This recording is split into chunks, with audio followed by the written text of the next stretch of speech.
Right after my first viewing of The Batman, the biggest thought that constantly kept ringing in my head was that this is not a superhero film. You cannot downgrade this glorious cinematic venture by calling it just a superhero film, because The Batman is superhero cinema. It is a very different experience, an experience that feels like a fresh outlook at the struggles of our beloved Caped Crusader. The creative trinity of Matt Reeves, Grieg Fraser, and Michael Gianchhino has yielded a result that looks grounded yet grandiose. It is like silent monstrosity that sinks deep inside your gut and pierces through your heart, leaving you emotionally devastated yet spiritually satisfied.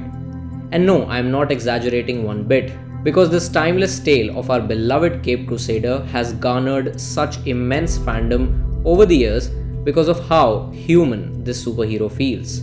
The one feeling that drives the emotional motivation of Batman is the willingness to conquer his fears.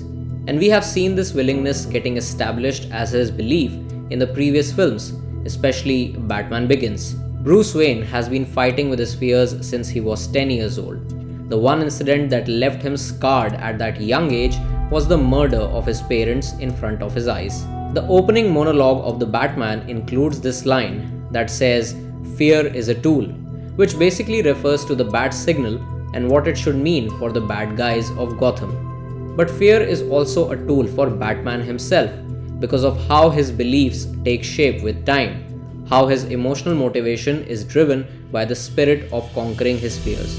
This monologue tells us that it is the second year for Bruce Wayne serving as the masked vigilante for his city, and he's trying to push himself so that he can save Gotham.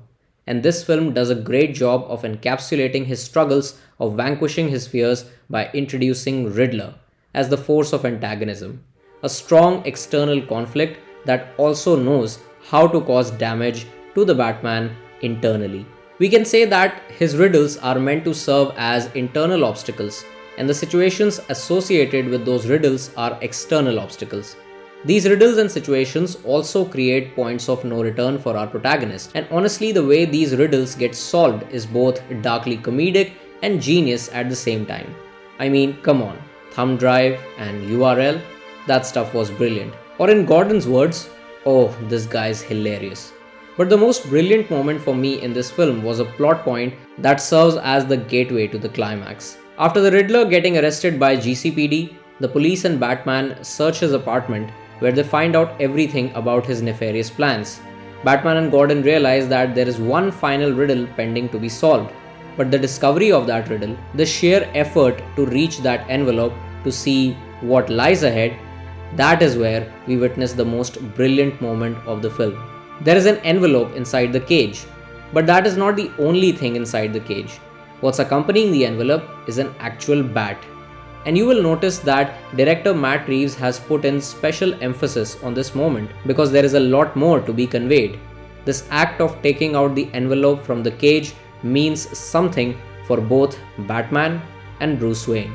The first obvious meaning is that the Riddler is teasing the Batman by showing that how all this time Batman has been captured inside this cage built by Riddler, and the envelope saying to the Batman signifies just that.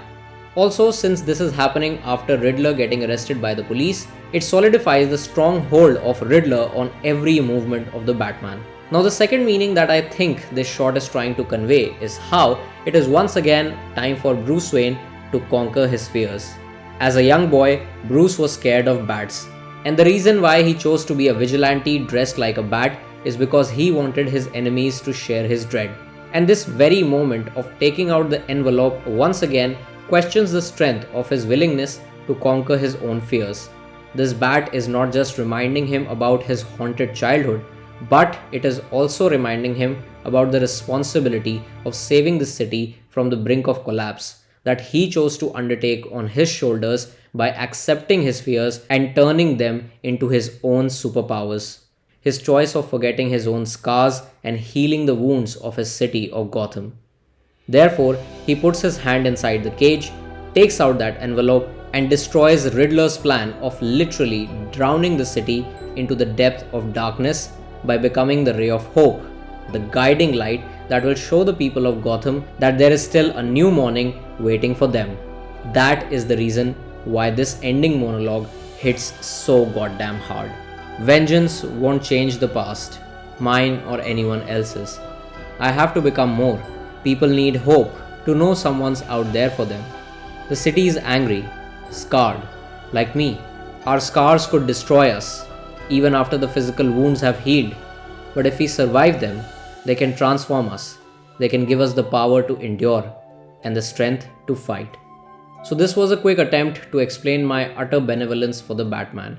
Let me know what you thought about this film, and if you liked the efforts put behind this video, please give it a thumbs up.